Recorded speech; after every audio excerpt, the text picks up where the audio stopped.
రౌడీల నుండి పిల్లల్ని కాపాడి అమర్ హాస్పిటల్కి తీసుకొని వస్తాడు.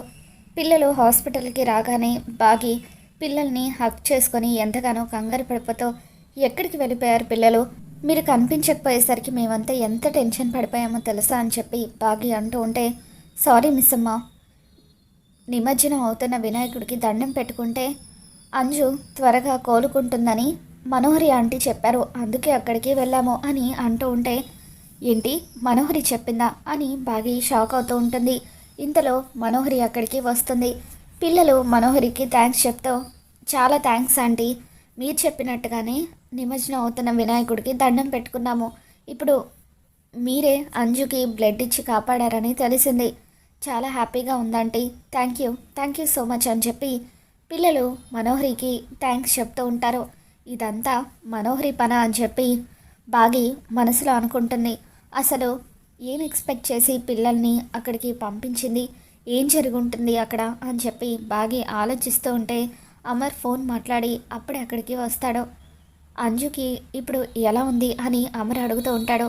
మనోహరి బ్లడ్ ఇచ్చిందండి, కాసేపట్లో సర్జరీ మొదలవుతుందని డాక్టర్ చెప్పారు అని బాగి అంటూ ఉంటే అప్పుడు మనోహరి టెన్షన్గా అమర్ వైపు చూస్తూ ఉంటుంది.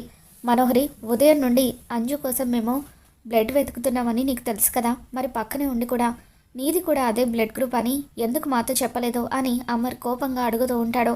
మనోహరి భయంతో వణికిపోతూ, అంటే అమర్ అది టెన్షన్లో నా బ్లడ్ గ్రూప్ నేనే మర్చిపోయాను, పైగా టెస్ట్ చేయించుకొని చాలా రోజులు అవుతుంది కదా అని అంటూ ఉంటుంది. అది అబద్ధం చెప్తుందండి, దొంగ మొహంది, కావాలని దాని బ్లడ్ గ్రూప్ అదే అన్న విషయం చెప్పలేదు అని అరుంధతి అంటూ ఉంటుంది. ఇంతలో సరస్వతి మేడం స్పృహలోకి వచ్చి లేవబోతూ ఉంటే, మేడం మీరు అప్పుడే అలా లేవకూడదు, మీకు ఇంకా హెల్త్ సెట్ అవ్వలేదు అని చెప్పి అంటూ ఉంటే, నేను అర్జెంటుగా అమరేంద్ర గారితో మాట్లాడాలి, పిలవండి అని చెప్పి సరస్వతి మేడం అంటూ ఉంటుంది. ఇంతలో అక్కడికి అమర్ వస్తాడు. సరస్వతి మేడం అమర్ని చూడగానే, మీతో నేను అర్జెంట్ విషయం మాట్లాడాలి అమరేంద్ర గారు, చాలా రోజులుగా నేను చెప్పాలనుకుంటున్న విషయాలన్నీ కూడా ఈరోజు మీతో చెప్పి తీరాలి అని సరస్వతి మేడం అంటూ ఉంటుంది. దాంతో అమర్, చెప్పండి, ఇంతకు ముందు కూడా మీరు ఇలాగే ఎన్నోసార్లు నాతో ఏదో చెప్పాలని వచ్చారు, కానీ చెప్పకుండానే వెళ్ళిపోయారు, ఇప్పటికైనా అదేంటో చెప్పండి అని అమర్ అడుగుతూ ఉంటాడు. మనోహరి చాటుగా ఉండి ఇదంతా కూడా వింటూ ఉంటుంది. అమ్మో, ఈ సరస్వతి మేడం స్పృహలోకి వచ్చేసింది, నా గురించి నిజాలన్నీ కూడా బయట పెట్టేస్తుంది, ఇప్పుడు అమర్ నా అంతు చూస్తాడు, ఏం చేయాలని మనోహరి టెన్షన్ పడిపోతూ ఉంటుంది. చెప్పండి మేడం అని అమర్ అంటూ ఉంటాడు. దాంతో సరస్వతి మేడం, అమరేంద్ర గారు, ఇన్ని రోజులు మీ ఇంట్లో జరుగుతున్న దారుణాలకు కారణం మరెవరో కాదు, మీ ఇంట్లో మీరు పెంచుతున్న ఒక విషపు పాము అని చెప్పి సరస్వతి మేడం అంటూ ఉంటే, ఎవరు మేడం వాళ్ళు అని అమర్ అడుగుతూ ఉంటాడు. దాంతో సరస్వతి మేడం మనోహరి అని చెప్పి అంటూ ఉంటుంది. ఏంటి మనోహరినా అని అమర్ అంటూ ఉంటాడు.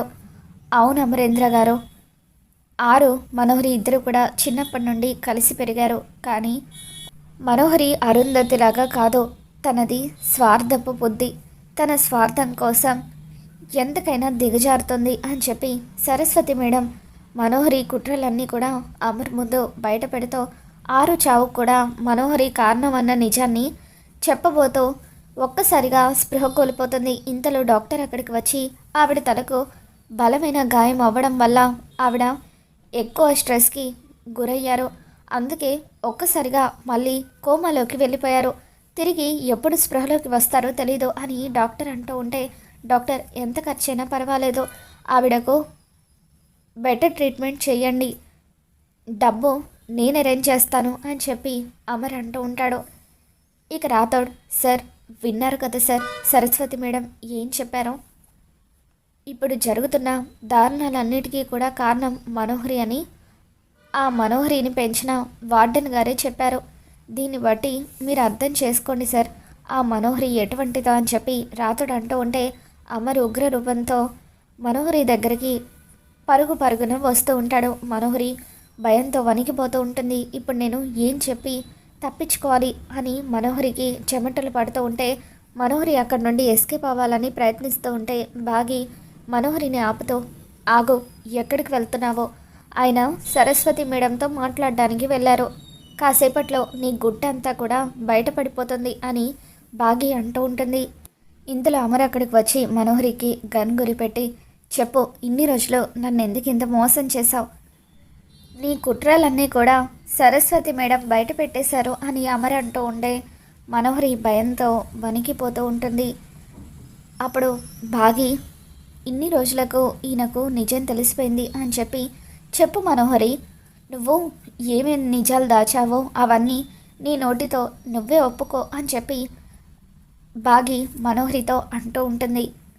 ఇకప్పుడు మనోహరి, అవునమర్, నీ దగ్గర నేను నిజం దాచాను. ఎందుకంటే రణవీర్ నా భర్త అయినప్పటికీ రణవీర్తో కలిసి ఉండడం నాకు ఇష్టం లేదు. రణవీర్ ప్రేమ పేరుతో మోసం చేసి నన్ను పెళ్లి చేసుకున్నాడు అని చెప్పి మనోహరి కట్టుకథ చెప్తూ ఉంటుంది. మరి నీకు పుట్టిన కూతుర్ని ఎందుకు వదిలేసావని చెప్పి అమర్ అంటూ ఉంటాడు. దాంతో మనోహరి, నేను కావాలని వదిలేయలేదు అమర్. నా కూతుర్ని నేను అనుకోకుండా అనాథాశ్రమం దగ్గర వదిలేయాల్సి వచ్చింది. నన్ను నేను పోషించుకోవడమే ఆ పరిస్థితుల్లో కష్టంగా ఉంది. నా వల్ల నా కూతురు ఇబ్బంది పడకూడదని అక్కడ నేను వదిలేశాను అని చెప్పి మనోహరి అంటూ ఉంటే, మరి ఆ తర్వాత కూడా నీ కూతురు గురించి నిజం తెలుసుకునే ప్రయత్నం ఎందుకు చేయలేదని చెప్పి అమర్ అడుగుతూ ఉంటాడు. దాంతో మనోహరి తడబడుతూ ఉంటుంది. ఇక దాంతో అమర్, నువ్వు కావాలని తప్పించుకోవాలని సమాధానాలు చెప్తున్నావని నాకు అర్థమవుతుంది మనోహరి. నువ్వు చేసిన కుట్రలన్నీ కూడా బయటపడిపోయాయి కాబట్టి ఎట్టి పరిస్థితులను ఈసారి మాత్రం నిన్ను క్షమించను. నువ్వు ఇంకొక నిమిషం కూడా నా ఇంట్లో ఉండడానికి వీల్లేదు. రణవీర్తో కలిసి ఉంటావో, సొంతంగా నీ కాళ్ళ మీద నువ్వు నిలబడి కొత్త జీవితాన్ని ప్రారంభించుకుంటావో నీ ఇష్టం, కానీ ఇకపై నువ్వు నా ఇంట్లో మాత్రం ఉండడానికి వీల్లేదు అని చెప్పి అమర్ మనోహరి మొహం మీద చెప్పడంతో ఇక మనోహరి ఏమి చేయలేని పరిస్థితుల్లో ఇల్లు వదిలి వెళ్ళిపోతూ ఉంటుంది. బాగి మనోహరి వైపు చూస్తూ మనోహరి దగ్గరికి వచ్చి, నీ టైం బాగుంది కాబట్టి అరుంధతి అక్కను నువ్వే చంపావన్న నిజం ఇంకా సరస్వతి మేడం ఆయనకు చెప్పలేదు. ఒకవేళ ఆ నిజం కూడా ఆయనకు తెలుసుంటే ఇప్పుడు నువ్వు ఇలా నా ముందు నిలబడి ఉండేదానివి కాదు. నువ్వు ఆల్రెడీ చచ్చి ఒకరోజు అయి ఉండేది అని చెప్పి బాగి మనోహరికి చెప్తూ ఉంటుంది. అంజు ఆపరేషన్ సక్సెస్ అవ్వడంతో అంజుని కూడా డిశ్చార్జ్ చేసి ఇంటికి తీసుకువచ్చేస్తారు.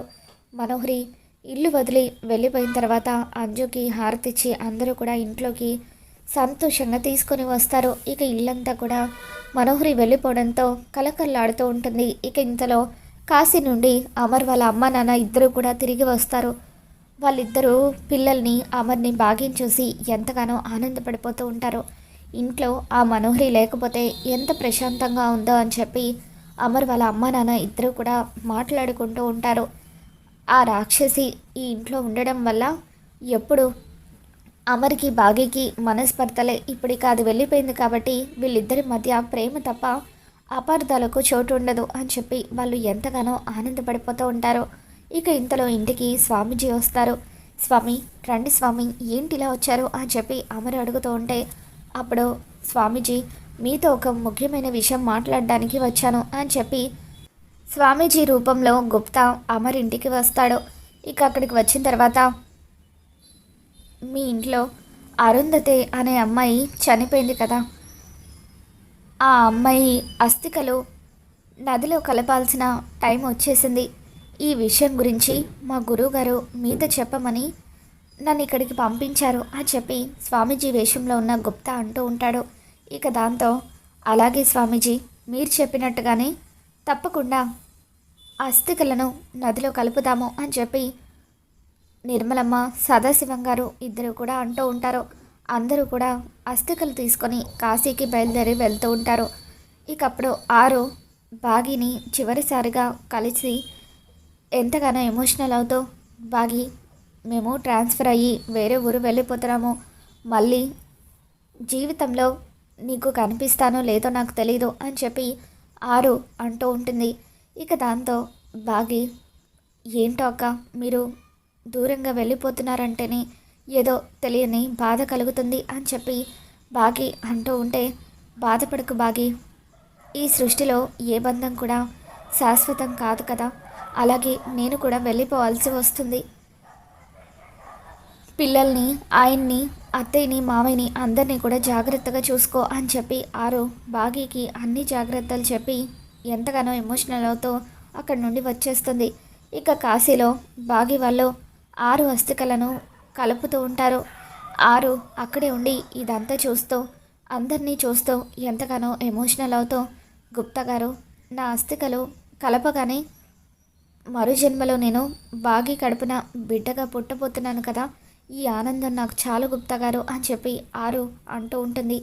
అలా అస్థికలు నదిలో కలిపి అందరూ కూడా ఇంటికి వస్తారు. ఇక అప్పుడు ఆరు ఆత్మకు కూడా శాంతి లభించింది కాబట్టి ఇప్పటికైనా నువ్వు బాగిని భార్యగా అంగీకరించామర్ అని చెప్పి నిర్మలమ్మ, సదాశివం ఇద్దరు కూడా చెప్తూ ఉంటారు. ఇక అప్పుడు బాగి ఇల్లంతా కూడా క్లీన్ చేస్తూ ఉంటుంది. అలా ఆరు ఫోటో ఉన్న గది కూడా బాగి క్లీన్ చేస్తూ ఉండగా ఆరు ఫోటోని చూసి ఒక్కసారిగా బాగి కేకలు వేస్తూ కుప్పకూలిపోతుంది. ఏమండి ఏమండి అని చెప్పి బాగి కేకలు వేయడంతో అమర్ పరుగు పరుగున అక్కడికి వస్తాడు. ఏంటండి, ఈ అక్క ఫోటోకి దండ వేసి ఉంది, తను పక్కింటక్క కదా అని అంటూ ఉంటే, బాగి ఇప్పటి వరకు నువ్వు ఆరు ఫోటో చూడలేదా అని అమర్ అంటూ ఉంటాడు.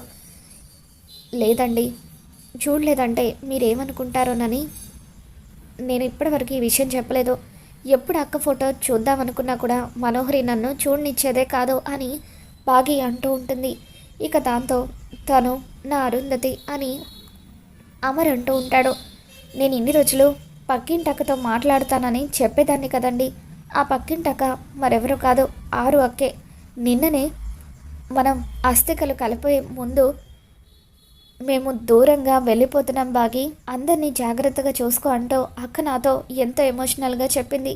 అంటే ఇన్ని రోజులు ఆత్మగా అక్క నాకు మాత్రమే కనిపిస్తూ కేవలం నాతో మాత్రమే మాట్లాడిందనమాట. ఈ విషయాలన్నీ మనోహరికి కూడా తెలుసు. కానీ మనోహరి అక్క తనకు కూడా కనిపిస్తుంది అన్నట్టుగా నాతో అబద్ధం చెప్పింది. అందుకే నేను కూడా ఆ విషయాన్ని లైట్ తీసుకున్నానని చెప్పి బాగి ఎంతగానో ఎమోషనల్ అవుతూ ఉంటుంది. ఇక దాంతో అమర్ బాగిని గట్టిగా హగ్ చేసుకుంటాడు. ఇక ఆ విధంగా ఆరు కూడా వాళ్ళిద్దరూ ఒకటవ్వాలని కోరుకుందని చెప్పి నిర్మలమ్మ, సదాశివం గారు ఇద్దరు కూడా అమర్కి చెప్పడంతో బాగిని పూర్తిగా అమర్ భార్యగా స్వీకరిస్తాడు. ఇక ఒకరోజు ఉదయాన్నే అమర్కి బాగి కాఫీ తీసుకొచ్చి ఇస్తుంది. అలా కాఫీ తీసుకొచ్చి బాగి ఇవ్వగానే ఒక్కసారిగా కళ్ళు తిరిగి పడిపోతుంది. ఇంట్లో బాగి కళ్ళు తిరిగి పడిపోవడంతో డాక్టర్ని ఇంటికి పిలిపిస్తారు. బాగిని చెక్ చేయమని చెప్తారు. బాగిని డాక్టర్ చెక్ చేసిన తర్వాత తను ప్రెగ్నెంట్ అన్న విషయాన్ని బయట పెట్టడంతో అందరూ కూడా చాలా హ్యాపీగా ఫీల్ అవుతూ ఉంటారు. ఇక మొత్తానికి ఆ విధంగా ఆరు అయితే బాగి గర్భాశయంలోకి ప్రవేశించి మరు జన్మలో బాగి కడుపున బిడ్డగా జన్మించబోతుంది. మరి రాబోతున్న ఎపిసోడ్లో ఏం జరగబోతుందో మళ్ళీ మన ఛానల్లో తెలుసుకుందాం. ఈ వీడియో మీకు నచ్చినట్లయితే తప్పకుండా లైక్ చేయండి.